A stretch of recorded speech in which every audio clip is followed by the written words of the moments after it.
In this video, we will show you how to fit the aluminium side rail with ventilation to your polytunnel. Here are the parts you'll need.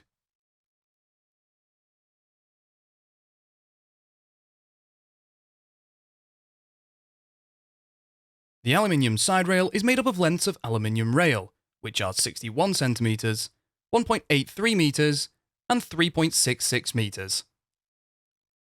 The side rail fixes to the outside of the framework, with the T-slot internally facing. It is attached to the framework using intermediate clamps and corner clamps.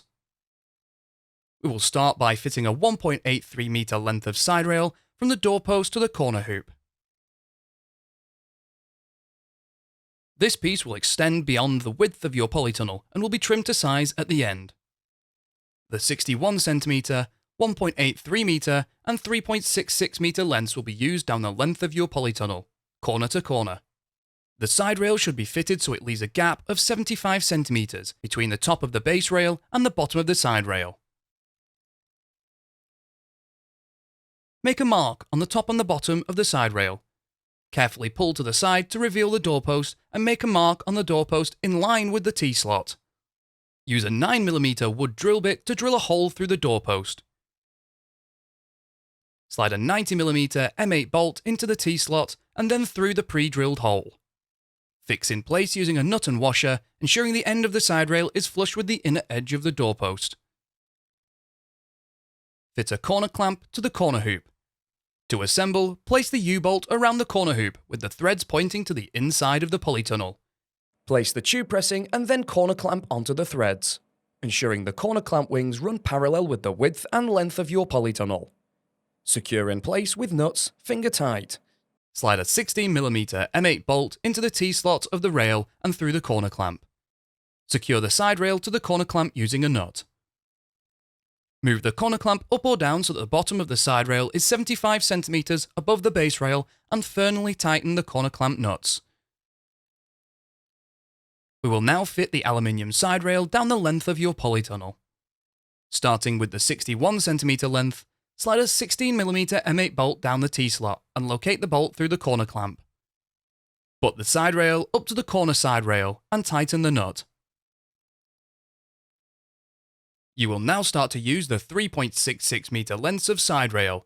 Depending on your length of polytunnel, you may have been supplied with a 1.83 meter length, which will be used last. Join this length to the previously fitted length using a rail joiner. Slide half of the rail joiner into one piece of the side rail and tighten the screws using the Allen key bit provided. Then slide the second piece of the side rail onto the rail joiner and tighten the screws. To secure the side rail to the intermediate hoop, slide 2 hexagon bolts from the intermediate clamp down the T-slot of the side rail. Position them at either side of the hoop. Place a curved pressing over the bolts, measure 75 cm up from the side rail and tighten. Repeat this procedure until you reach the end of your polytunnel. The final piece will exceed the length of your polytunnel and we will trim this off at the end. Measure and cut a piece of aluminium side rail to fit between the corner hoop and the inner edge of the doorpost on the opposite end of the polytunnel, and fit using the same method as earlier. Where the side rails exceed the width and length of your polytunnel, cut off the excess with a hacksaw. The sawn edges will be sharp. It is important that these are filed smooth before the cover is fitted, for safety and so that they don't damage the polythene cover. If you have ordered aluminium side ventilation for both sides of your polytunnel, repeat this process on the opposite side.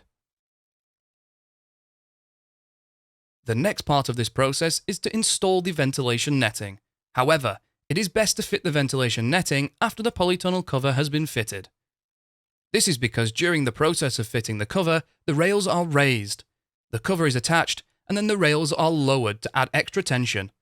Fitting the ventilation before this cover has been fitted will hinder the process and will result in the ventilation netting being baggy. Please watch the video, Fitting Polytunnel Cover to Aluminium Rail, and then return to this section to perform the final bit of your ventilation netting.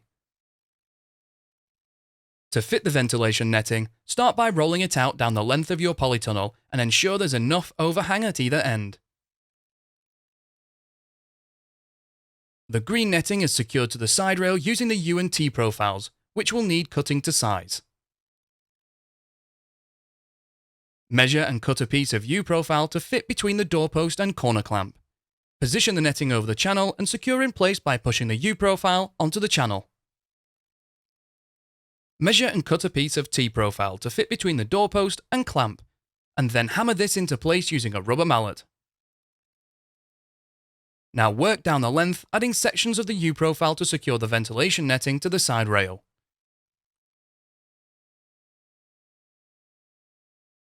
Then from the final corner to the doorpost. Hammer the T-profile into place, ensuring it covers any joins in the U-profile. Repeat this procedure to secure the ventilation net to the base rail. It is best to start in the centre and work outwards to both ends. Pull the net down while doing so to tension.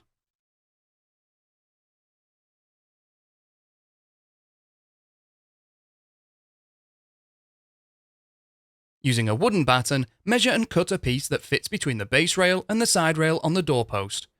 Tension the netting and then secure to the doorpost using nails. You can now trim off the excess. Repeat this procedure on the opposite side of your polytunnel if you have ordered aluminium side ventilation for both sides.